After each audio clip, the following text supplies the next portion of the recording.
There was a time, long before the United States appeared on the world map, before anyone even uttered the word America, when a small group of men, women, and children packed their faith, fears, and hopes and stepped aboard a ship called They were not searching for gold. They did not dream of riches. All they wanted was to live according to their beliefs. Something simple. Yet, in 17th century Europe, it was seen as rebellion. In 1620, they left England, and they had no idea that this journey would forever change the course of history. More than 2 months at sea, storms, hunger, sickness, death lurking day after day. Yet still, they did not turn back. When they finally stepped ashore on the cold, desolate coast of the New World, they had no maps, no homes, no guarantees, only themselves and a humble agreement they wrote and signed together. The Mayflower Compact. It was here that the American dream of democracy began to take shape. Not in a grand palace, not in a royal chamber, but in the damp wooden hull of a ship among ordinary but courageous people. A story of faith, hope, survival, and of the very first seeds planted on the land that would one day be called the United States of America. The 17th century, Europe burned in the fires of religious reformation. From the grand cathedrals of Rome to the misty villages of England, a new wave of faith was rising.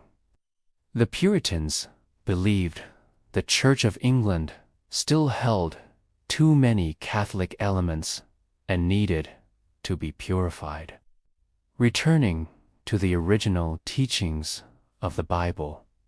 But that wasn't easy. Under King James I, Puritans became thorns in the crown's eye. They were watched, harassed, even imprisoned, simply for praying outside the authority of the official church. Among them was a small group, not wealthy, not numerous, who made a bold decision to leave their homeland, to leave England in search of a place where they could live and worship freely. In 1608, they fled to the Netherlands, a land known for its religious tolerance, hoping to find peace. In the city of Leiden, they lived humbly, working as weavers, carpenters, and hatmakers. While they were not persecuted, life in a foreign land was far from easy. Unfamiliar language, hard labor, and children gradually adopting Dutch culture. Drifting from their English roots, they began to feel ... lost. After more than a decade, the Pilgrims, as they would later be called, began to look westward. They had heard of the New World, a distant land across the ocean, where English colonies like Virginia were already being established, and they asked themselves, why not go there? It may be harsh, but at least we can start anew, in our own way. Thus, the plan was born. In 1619, they negotiated with a Virginia company in London, seeking permission to establish a colony under the English crown, but with religious autonomy. Despite financial hurdles, they raised enough funds with help from investors. in exchange for sending goods back to England once settled. They secured 2 ships, the Speedwell and the Mayflower. The Speedwell carried the group from Holland to Southampton, where they met their English companions, most of whom were not part of their religious group, but joined the journey in search of a better life. These passengers were later called strangers.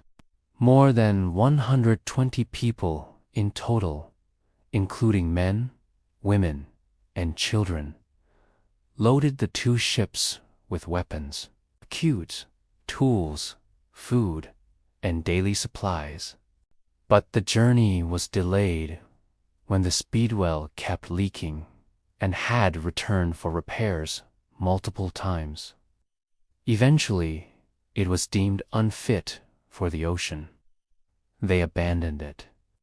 Only the Mayflower remained, a modest merchant ship just over 100 feet long, cramped and crude. On September 6, 1620, the Mayflower set sail from the port of Plymouth, England, vanishing into a misty morning and roaring sea. On board were 102 passengers and 30 crew members crowded together in dim, damp quarters. They carried not just luggage and supplies, but a powerful belief that they were doing what was right. William Bradford, who would later become governor of Plymouth, wrote in his journal, "We did not go for riches or honor. We went to a place where we could raise our children in faith and worship God without fear." For 66 days, they drifted across the Atlantic, not knowing what lay ahead. Storms struck. Many were seasick. Food began to spoil. But deep inside that dark, rolling hull, they sang hymns. They prayed. They held hands, reminding each other that freedom never comes without a cost. Then, one winter morning, as the fog began to lift, they saw it, land, a new world. Not Virginia, as they had planned, but farther north, colder, wilder. And yet, this would be their beginning, Plymouth. On September 6, 1620, the Mayflower finally set sail from the port of Plymouth. There was no turning back now. Before them lay the vast Atlantic Ocean and a distant land none of them had ever seen. The ship was small. The waves were large. The sky was heavy with gray clouds. The North Atlantic was not the gentle sea they may have imagined. Within days, strong winds struck the ship, tossing it like a leaf in a storm. Passengers were thrown left and right, gripping anything they could to stay upright. Seasickness became a certainty for nearly everyone, even for those familiar with sailing. Life aboard the ship was harsh beyond imagination. Below deck, where the passengers stayed, the ceiling stood barely 5 feet high, dark, with no windows and little ventilation. Over 100 people crammed into a space smaller than half a church hall, sleeping on cold wooden boards, surrounded by crying children, vomiting adults, and the constant drip of seawater through the wooden seams. Fresh water was limited. Most people drank weak beer or watered-down wine, not to get drunk, but because stored water spoiled quickly. Food consisted of rock-hard biscuits, salted fish, dried beans, and old cheese, all of which could mold or rot in the dampness. Many passengers developed dysentery, scurvy, or fevers. There were no doctors, no medicine, only prayer. The first storm hit after 2 weeks. This wasn't just big waves. It was a raging tempest, strong enough to tear ships apart. The Mayflower was tossed violently. Its main beam cracked. A young sailor fell overboard in the rain and was miraculously pulled back aboard by a rope tied around his waist. Everyone stared in silence, realizing how close death really was. Over the course of the voyage, 2 people died. One was a young sailor, the other a sickly passenger who couldn't survive the infections. With no land to bury the bodies, they were wrapped in cloth, tied with weights, and silently committed to the sea. No trumpets, no hymns. Only the waves whispered a wordless eulogy. Yet amid all this darkness, there was still light. A child was born. Oceanus Hopkins, son of Stephen and Elizabeth Hopkins, was delivered aboard the ship. In the middle of the Atlantic, just a mother's trembling hands and quiet lullabies in the storm. His birth became a symbol, life emerging from the heart of hardship. Each day, the Pilgrims gathered to pray. They sang hymns softly, careful not to disturb the ship's balance. The pages of their worn Bibles were read nightly, preserving their dignity in a place where everything else felt inhuman. When the weather calmed, passengers were allowed above deck for fresh air. The wind cut like a knife, but it was better than the choking stench below. A few of the hardier children played among ropes and barrels. Adults mended torn clothing, resoled shoes, or shared spoonfuls of grain softened in seawater. At one point, the crew debated turning back. Between contrary winds, damage to the ship, and the passengers' worsening morale, it seemed impossible to go on. But leaders like William Bradford and William Brewster refused to let hope die. They held prayer meetings, called for unity. "We have come too far to return," they said. "Ahead lies freedom. Behind us, chains. Choose." The days passed. October came. The sea grew colder. Everyone's eyes were red from exhaustion, skin pale from malnutrition. But then, one foggy morning, as the sun barely began to rise, a cry rang out from the top deck.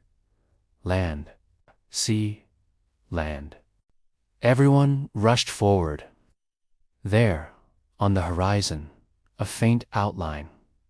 Not a dream, not a mirage. Cape Cod, Massachusetts. They had missed their original destination, Virginia, by hundreds of miles. But in that moment, it didn't matter. They had survived the ocean. They had defied the storm, disease, and despair.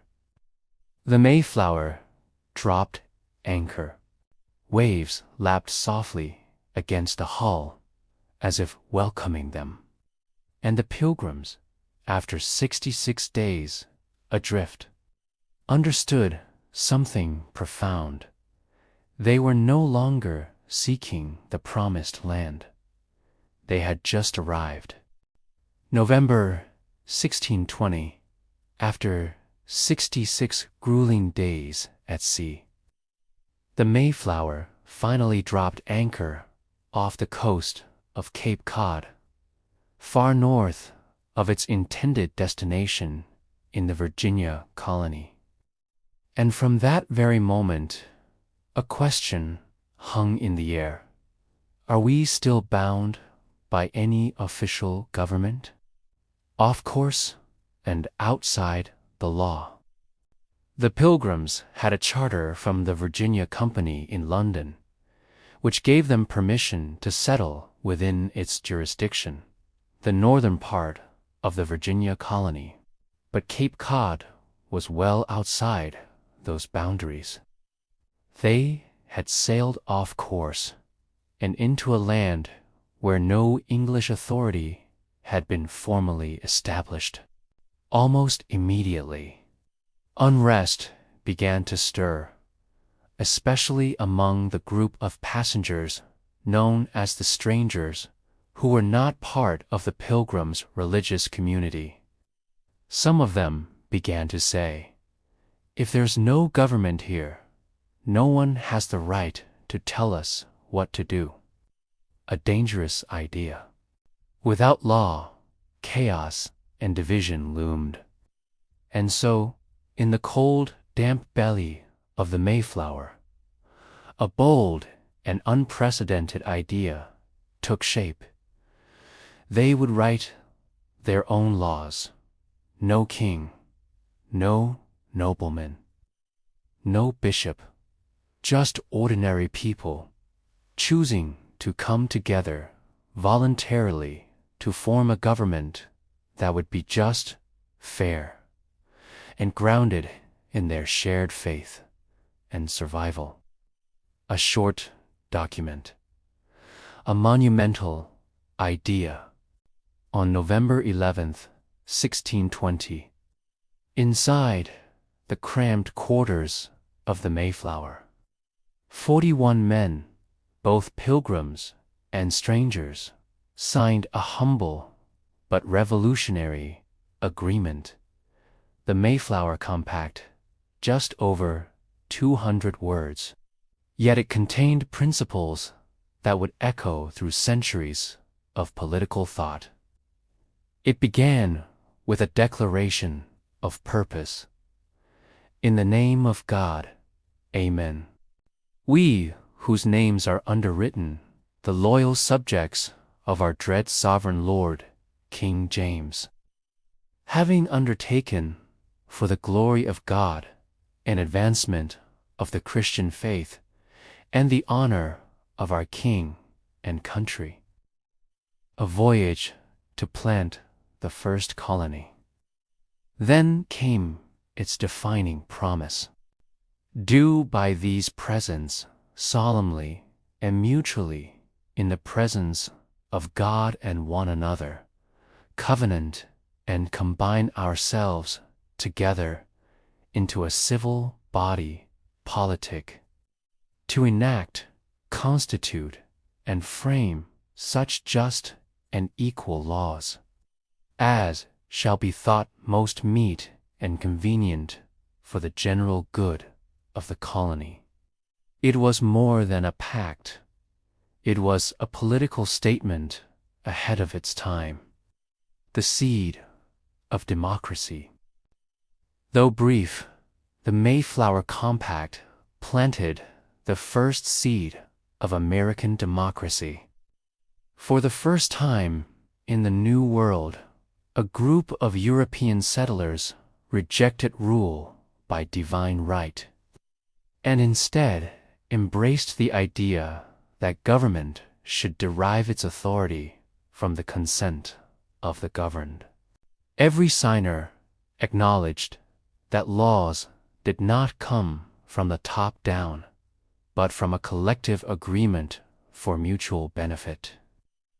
They didn't call it a constitution, but, in essence, it was the first written governing document created by English settlers on American soil. Centuries later, President John Quincy Adams would call the Mayflower Compact the first germ of Republican government in America. A new beginning after signing the compact. The settlers elected John Carver as their first temporary governor and began organizing small exploration parties to go ashore. They were still anchored off Cape Cod. Ahead lay a frozen wilderness, unknown and untamed. No houses, no towns, no guides, no roads. But now they had something even more vital than tools or weapons. A shared commitment. They were no longer just 102 survivors. They had become a people with rules, leadership, and a common purpose. Far-reaching legacy, the Mayflower Compact would only govern them for a short while, eventually replaced by more formal colonial charters. But its symbolic impact was profound. It became the blueprint for later colonial constitutions and helped inspire both the Declaration of Independence in 1776 and the U.S. Constitution in 1787. From that cramped, damp wooden ship, an idea emerged that power is not inherited or granted by kings. It comes from the people themselves.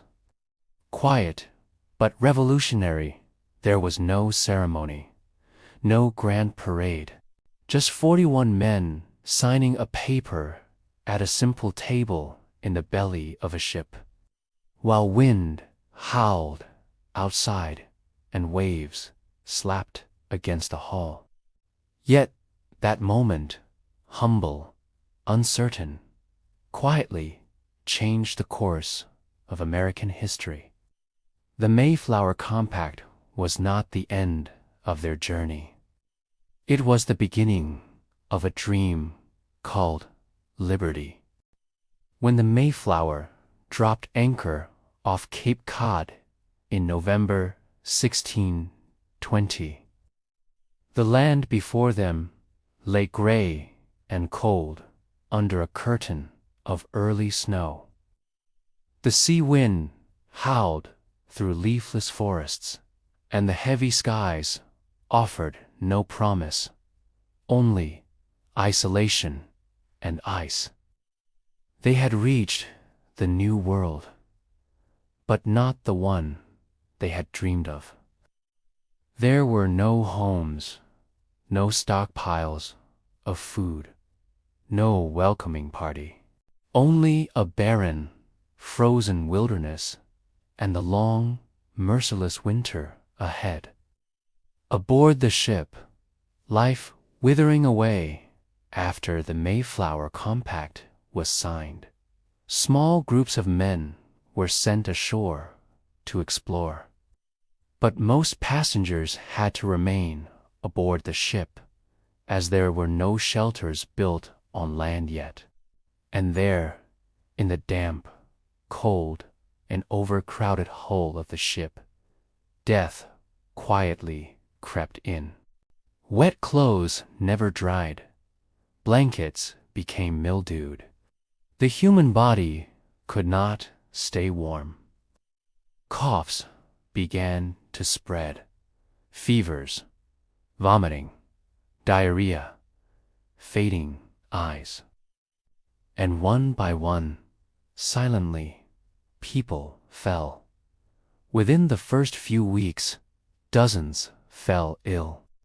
With no doctors and no medicine, they relied solely on God and one another. We cared for one another as true brothers, wrote William Bradford in his journal. Those who were well did the cooking, cleaning, and carried water to the sick, without fear of infection.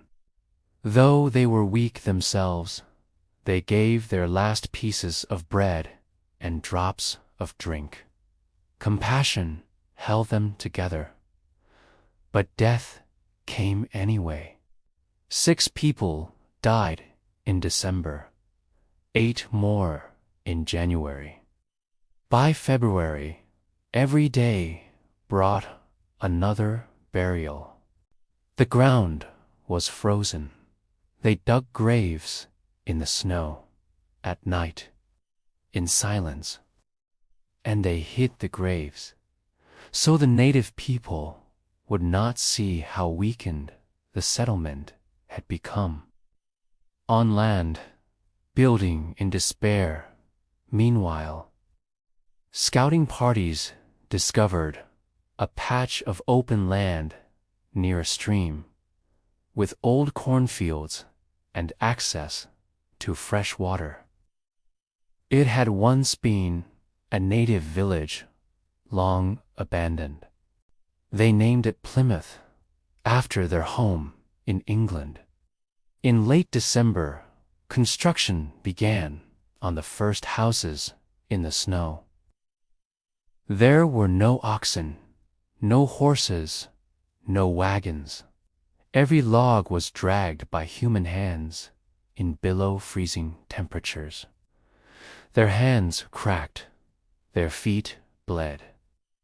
Still, they raised the first crude wooden shelters, praying they could soon get off the ship. By late January, the first common house was complete. Women, children, and the sick were moved into it, but the house also became a hospital and a morgue. No one said it out loud, but they all knew. They were living on the edge between life and death. A visitor arrives, a ray of hope. As winter faded and spring began to stir, something miraculous happened. A native man walked straight into the settlement, unarmed, calm, and bold. And then he spoke in English. "Welcome, Englishmen." The camp fell silent. His name was Samset, an Algonquin from the north, who had once traded with English fishermen near Maine. He had not come to fight. He had come to greet and to open a door. A few days later, Samoset returned with Tisquanum, a native who had once been kidnapped, taken to Europe, learned English, and then returned to his homeland. Squanto changed the fate of the Pilgrims. Learning to live again, Squanto taught them how to plant native corn, using fish as fertilizer. He showed them how to dig irrigation trenches, identify edible plants, trap animals, fish rivers, and preserve meat for winter. Without this knowledge, the Plymouth colony likely would not have survived its first year. He also acted as a bridge between the Pilgrims and the Wampanoag Nation, led by Chief Massasoit. Through Squanto, the two groups signed a peace treaty, one that would last over 50 years. There was no war, no raiding, only a fragile, precious coexistence built on mutual survival. The grim numbers and a remaining faith by the time spring of 1621 arrived. Snow melted and birds returned, but only 44 out of 102 passengers remained alive. More than half of the community had died from sickness, hunger, and exhaustion. Among them was John Carver, their first governor. He collapsed and died only weeks after the thaw began. His place was taken by William Bradford, who would lead them through the coming years. But they did not give up. That March, the survivors gathered to pray and give thanks. There was no church. They knelt in mud, surrounded by unmarked graves. But they still sang hymns. They still whispered gratitude. Because even in loss, they had land, they had breath, they still had each other. Faith is not sunlight in the day, they believed. It is a candle in the dark. The darker it gets, the more clearly it shines. Legacy of a winter. The first winter in Plymouth was the harshest trial the Pilgrims would ever face. It took more than half their lives, but it also forged a spirit that would never be broken. They were not legends. They were ordinary souls, shivering in the snow, still building, still planting, still burying their dead with their own hands, and every night still whispering their prayer. We came here to live by our faith, whatever the cost. As the snow melted across the wild hills of Plymouth, spring of 1621 brought life back to the land. Streams gurgled. The sun grew warmer. But in the hearts of the Pilgrims, the wounds of the deadly winter had not yet healed. More than half of their people had been buried in the cold soil of a foreign land. And yet, in this moment of sorrow, a new chapter of hope quietly began.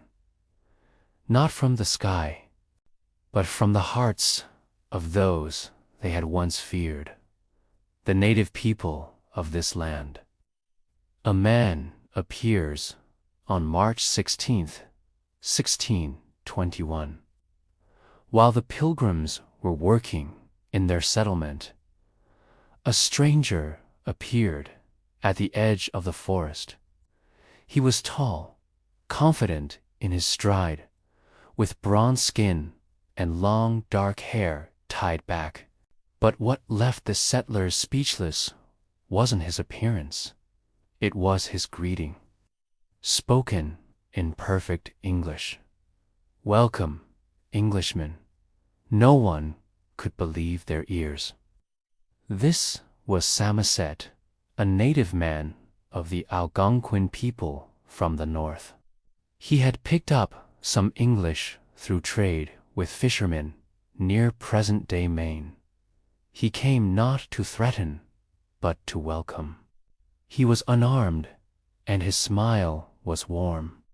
Samoset's stories, Samoset stayed the night, sitting by the fire and telling stories. For the first time, the Pilgrims heard of the land they now lived on, from someone who had always called it home. He explained that Plymouth was once Patuxent, a thriving village. But a few years earlier, a plague brought by European ships had wiped out nearly everyone. The land was now empty, but its soil remembered. He warned of other tribes nearby, some open to trade, others angry, hurt by past betrayal from Englishmen. Before he left, Samoset promised to return with a man who spoke even better English. someone who had lived in Europe and returned home. Tisquantum, also known as Squanto, the man who returned from another world. Days later, Samoset returned with Squanto. But Squanto's story was unlike any other. Years before, he had been kidnapped by Englishmen, sold into slavery in Spain. Rescued by monks, he was sent to England, where he learned the language and culture of those who had taken him. After years abroad, he finally made it home, only to find that his entire village, Patuxet, was gone. The fields were empty, the graves unmarked. He was the last of his people, Ka, and now strangers, cold, starving, grieving, had settled on the very ground his ancestors once walked. But instead of bitterness, Squanto chose compassion. He chose to help them live, learning to live again. The Pilgrims had faith. They had courage, but they did not know how to live on this land. Squanto became their teacher. He showed them how to plant corn using fish as fertilizer, how to catch eels and fish and trap small animals, how to identify safe plants and berries, to preserve meat, build windproof shelters, and keep fires burning through the night. No English book could teach them this. Without Squanto, they may not have survived another year. But Squanto was more than a translator. He was a bridge between worlds. Once a victim of Europe, now a savior to its newest sons. A treaty of peace on March 22nd, 1621. The Pilgrims met with Chief Massasoit, leader of the powerful Wampanoag Confederacy. The meeting was tense but respectful. Both sides carried weapons. Neither knew what to expect. Squanto translated every word. After hours of discussion, the two groups signed a peace treaty, agreeing to not harm one another, help defend each other if attacked, respect each other's property, return any wrongdoers for justice. It was simple, but powerful. And that agreement lasted more than 50 years, a rare achievement in early colonial history. While many other colonies clashed with native tribes, Plymouth remained at peace because they began with trust and truth. A new kind of faith. Life was still hard, but now it was possible. Corn began to sprout. The rivers teemed with fish. The forest offered fruit and game. But the biggest change was not in the land. It was in the hearts of the settlers. The people they once feared as savages were now neighbors and friends. The faith they had carried across the ocean remained strong, but it had grown deeper. It was no longer a faith of isolation or suspicion. It became a faith rooted in humanity, in the soil beneath their feet, and in the hands that had reached out to lift them up. A new world. In every way, the Pilgrims had crossed the ocean, seeking a land of freedom. But it wasn't until they met Samoset, Squanto, and Massasoit that they truly learned. Freedom isn't found in empty land. It is found in understanding and respect. Meeting the native people was not just an encounter with others. It was, in a deeper sense, an encounter with themselves, reflected in the faces of those who also cherished their traditions, their families, and their right to exist. "We came here to live by our faith," William Bradford would later write, "and it was by the faith of others we were allowed to live." In November 1620, when the weary passengers of the Mayflower signed a simple agreement in the crammed cabin of their ship, they had no idea that this act would echo through centuries of history. They were not trying to make history. They were simply trying to survive and to live according to their conscience and faith. Yet, from that quiet decision, born of cold, exhaustion, and desperation, a seed of democracy was quietly sown in American soil. A short agreement, a lasting idea, the Mayflower Compact was just over 200 words, plain, unadorned, direct. But in those few lines was something unprecedented.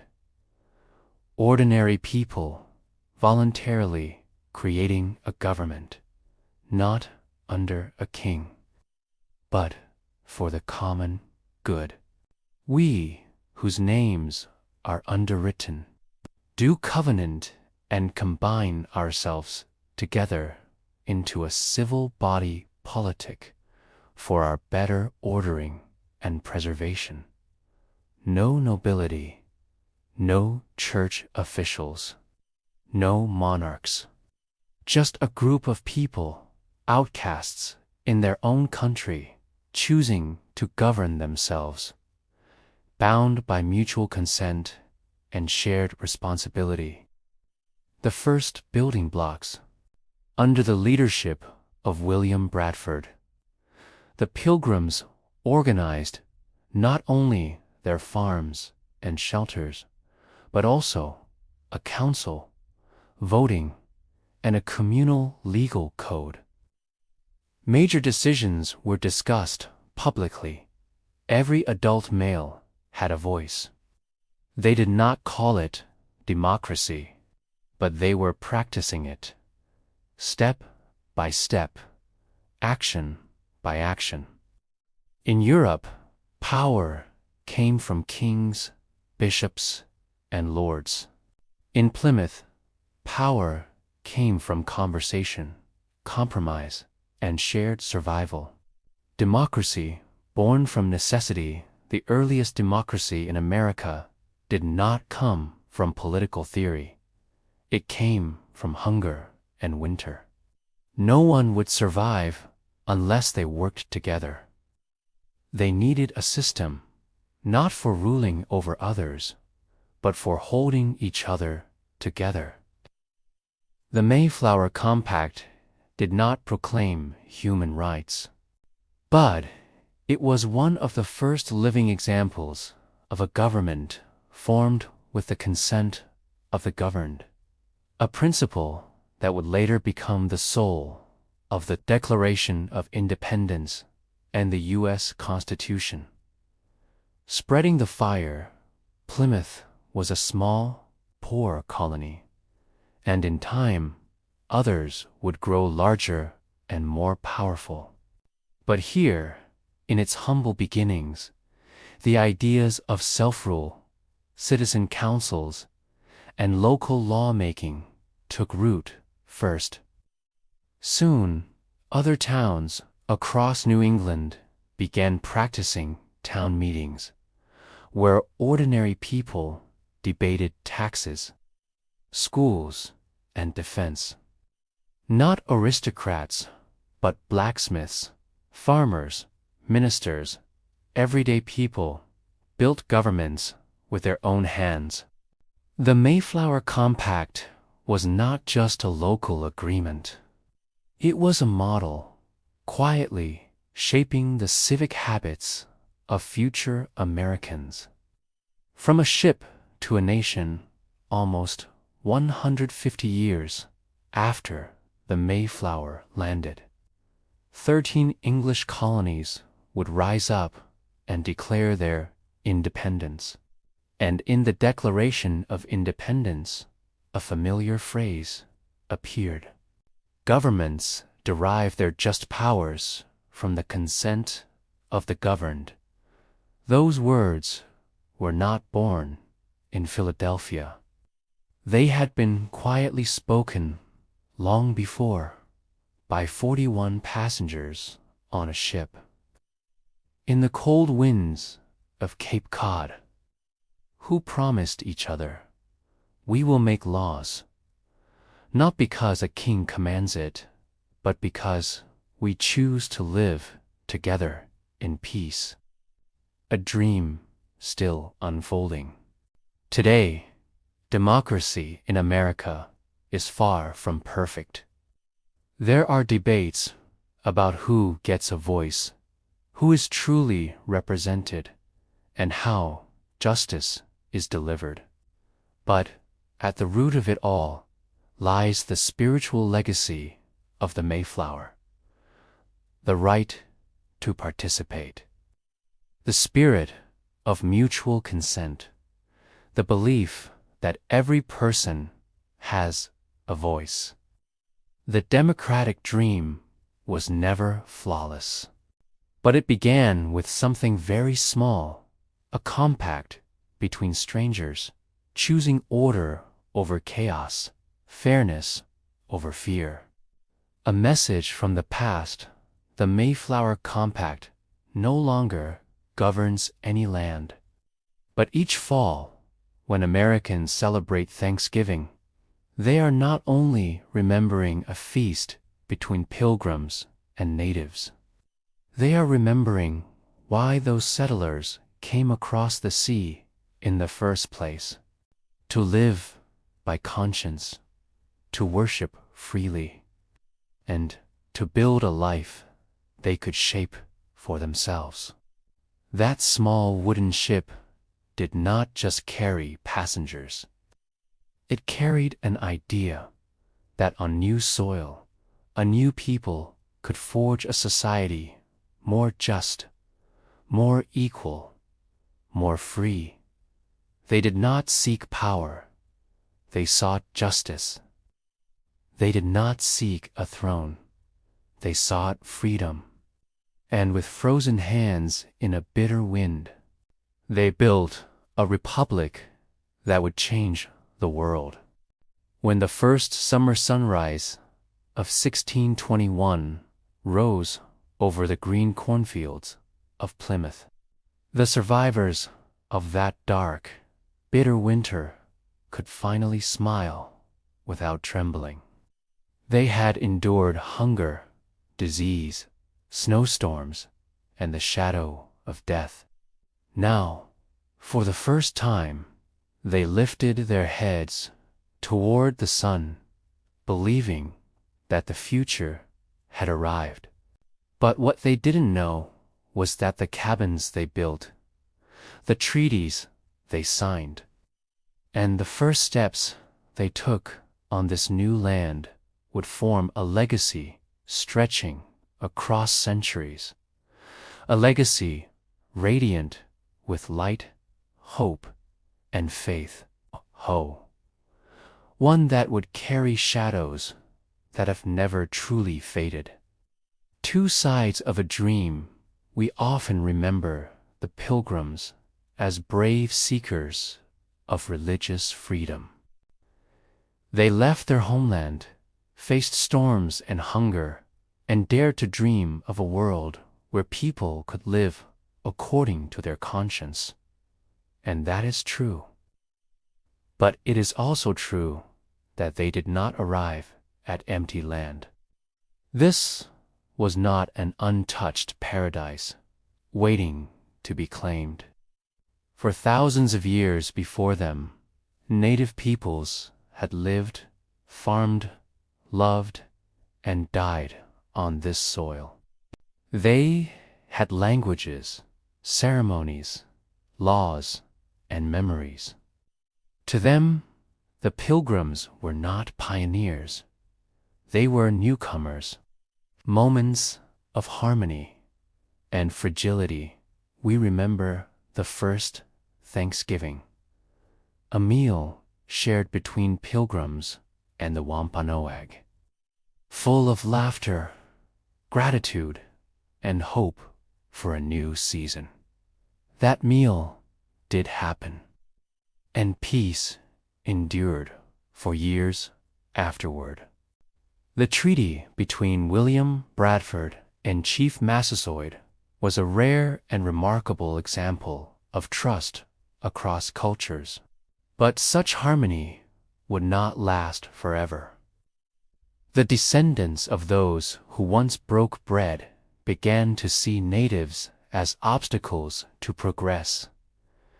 Trust gave way to fear. Fear led to conflict. And in time, blood was shed on the very fields that once grew corn together. The Pilgrims' legacy, more than myth, who were they, really? They were humble people, seeking a place to live out their faith. Mothers holding children while lighting fires against the cold. Fathers burying friends in the snow. Children laughing by the river, unaware they were shaping history. They were not perfect. Some were selfish, some were kind, some were fearful, others were open-hearted. They were not saints, nor were they, at first, conquerors. They were humans, full of hope and contradiction. And from them, a nation would emerge, carrying both the light and the darkness of its origin. An incomplete map, the legacy of the Pilgrims is not written on stone monuments. It lives in the spirit of religious freedom, the idea of self-governance, the belief in community responsibility. But alongside it, we must also acknowledge the loss of native lands and lives, the betrayal of sacred treaties, a history that is not yet fully told. We cannot choose to keep only the noble half. If the light is real, so is the shadow. If we call this a glorious beginning, we must also recognize the sorrow buried beneath it. Looking to the future today, when Americans celebrate Thanksgiving, they recall humble beginnings, a shared feast, and gratitude. And that is worth honoring. But at the same time, many Native communities observe that day as a national day of mourning, a time to remember what was lost. Land, culture, and lives. Are those two views in conflict? Or are they both equally true from two sides of one shared history? Perhaps the answer lies in how we tell the story, not as a flawless myth, but as a deeply human tale of kindness and error, hope and reckoning, ending or just beginning. The year 1620 is not just a historical date. It is the first doorway that opened into the American experiment with all its light and shadow. The Mayflower did not simply carry passengers. It carried dreams, fears, courage, and misunderstanding. And when that ship touched shore, the America to come began. Slowly, painfully, but with meaning. We were not born perfect. But it is how we reflect on the past and learn from it that shapes what light we carry into the future.